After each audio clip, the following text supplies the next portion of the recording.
BA प्रथम वर्ष के सभी छात्र छात्राएं आज व्याकरण प्रारंभ कर रहे हैं। संज्ञा प्रकरण।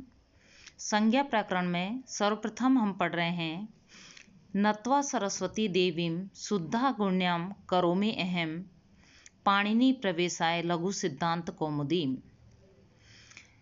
यहाँ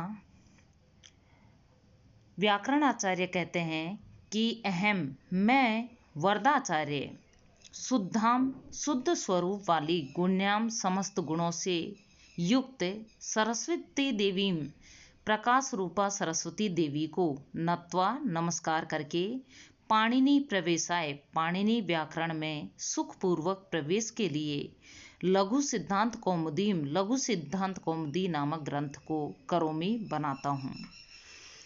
अर्थात कि मैं वरदाचार्य शुद्ध स्वरूप वाली तथा समस्त गुणों से युक्त सरस्वती देवी को नमस्कार करके पाणिनि व्याकरण को अल्प श्रम से अधिगत करने के लिए लघु सिद्धांत कौमुदी नामक ग्रंथ को प्रस्तुत कर रहा हूँ। लघु सिद्धांत कौमुदी क्या होती है? लघु यानी छोटे, सिद्धांत जो होते हैं उनका कौमुदी समूह कि विस्तृत व्याकरण में आप सभी बच्चे समझ नहीं सकते, धीरे धीरे समझ आएगी, लेकिन इसीलिए व्याकरण आचार्य ने उसको छोटे रूप में ये आपके जो भी व्याकरण है इस प्रथम वर्ष में संज्ञा प्रकरण और संधि प्रकरण उनको छोटे रूप में छोटे छोटे सिद्धांतों के समूह को यहाँ पर प्रकाशित किया है, आपके लिए प्रस्तुत किया है। अब यहाँ हम पढ़ेंगे माहेश्वरी सूत्र। सबसे पहले ऐ उण रिल रिके एवंगे अयवचे हयवरट लण अमंगण में जय गढ़दस जब गढ़दस खप छटत चटतव कैपय ससर हल।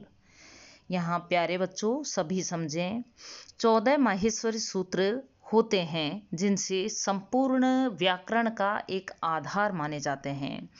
यहाँ से आप पढ़ोगे कि ये ऐ उण आदि 14 सूत्र हैं, ये अण अक आदि संज्ञाओं को बनाने के लिए भगवान शिव की कृपा से महर्षि पाणिनि को मिले हैं। भगवान शंकर ने नृत्य की समाप्ति के समय अपने डमरू को 14 बार बजाया, जो विचार करने पर 14 सूत्र समूह के रूप में पाणिनि ने प्राप्त किया।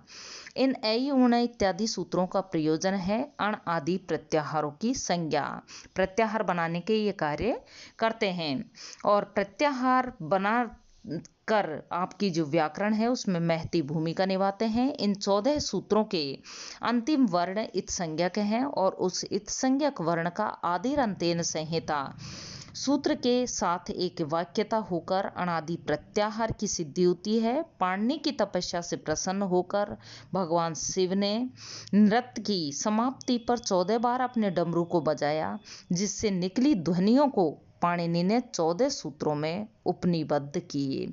और ये 14 सूत्र आप सभी बच्चों के लिए बहुत महत्वपूर्ण है, आप इन्हें अच्छे से पढ़ें और याद करें। एक बार फिर से सुने, ए ई ऊण रील रिके ए ऊंगे आई अवचे हयवरट लण यम यमयणनम जहबय घड़दस जब गढ़दस खप चटत चटतव कैपय ससर हल।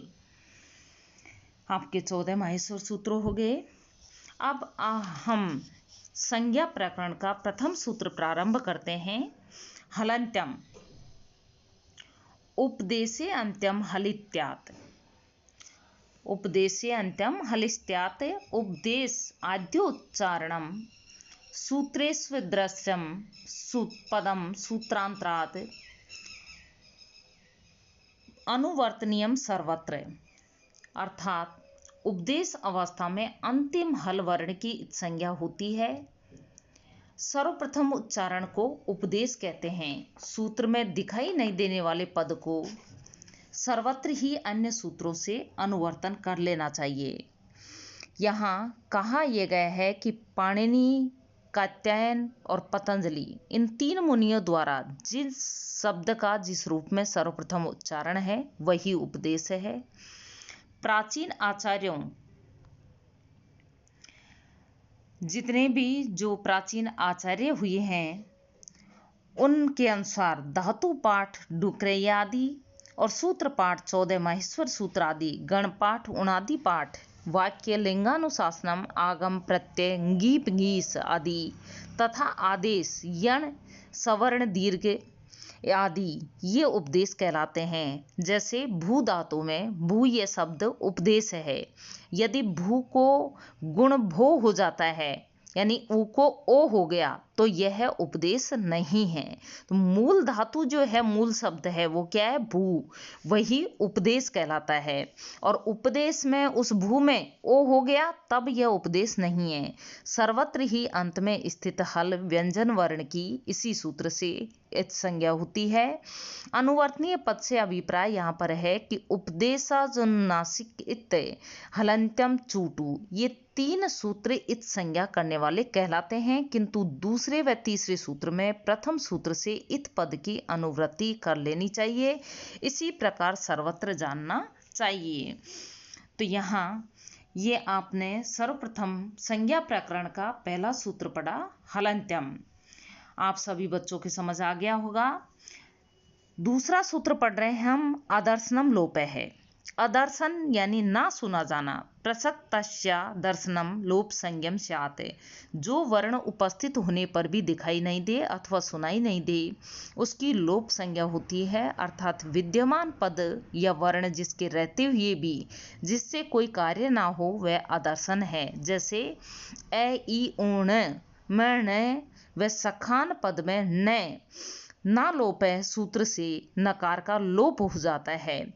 तो सुनने वाला व्यक्ति नकार को नहीं सुनेगा, सखा का ही प्रयोग करेगा। जैसे सखान शब्द है तो सखा का ही प्रयोग करेगा। और इसी प्रकार यहाँ इसीलिए कहा है कि जो वर्ण उपस्थित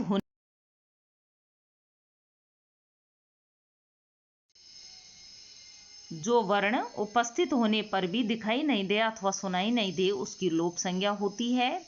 यानी विद्यमान पद या वर्ण का दिखाई नहीं देना या प्रतीत नहीं होना लोप कहलाता है। जैसे अयुण में ण की अप्रतीति होना ही लोप होता है। सभी बच्चों को समझ आ गया होगा कि जो भी, जैसे कोई भी शब्द अयुण में ए ई उ, बस यहीं तक आपको काम प्रत्याहार बनाने में उसके कार्य में आएगा। न जो शब्द है उसकी संज्ञा और लोप हो जाएगा। उसी तरह सखान पद में न लोप है, सूत्र से नकार का लोप हो जाता है।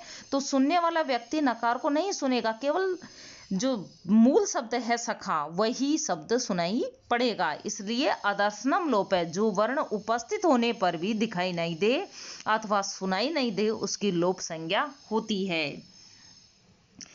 अब तीसरा सूत्र है यहाँ पर तस्य लोप है। तस्येतो लोपः स्यात् हणादियो अणाद्यर्था कि तस्य का अभिप्राय है यहाँ पर उपदेशे अजनुनासिक इत। और 1 2 3 सूत्र से लेकर जो लसक होता देते 1 2 1 3 8 तक की गई इत संज्ञा से है। अर्थात जिस वर्ण की इत संज्ञा होती है उसका लोप हो जावे।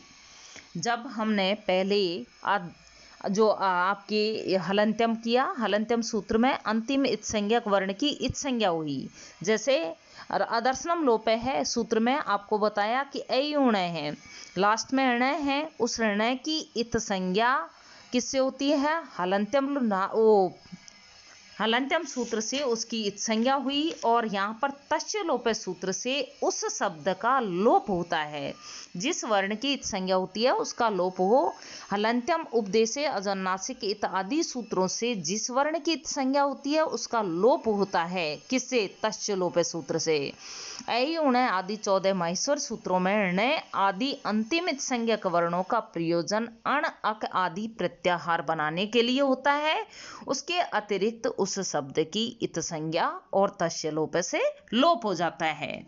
धन्यवाद। आज सभी बच्चे इतना पढ़ेंगे। हम कल फिर से अगली जो भी सूत्र हैं आपके संज्ञा प्रकरण के या संधि प्रकरण के, आप धीरे धीरे एक एक करके जैसे जैसे हम पढ़ते जाएं, सभी बच्चे कृपया उसको ध्यान से सुने।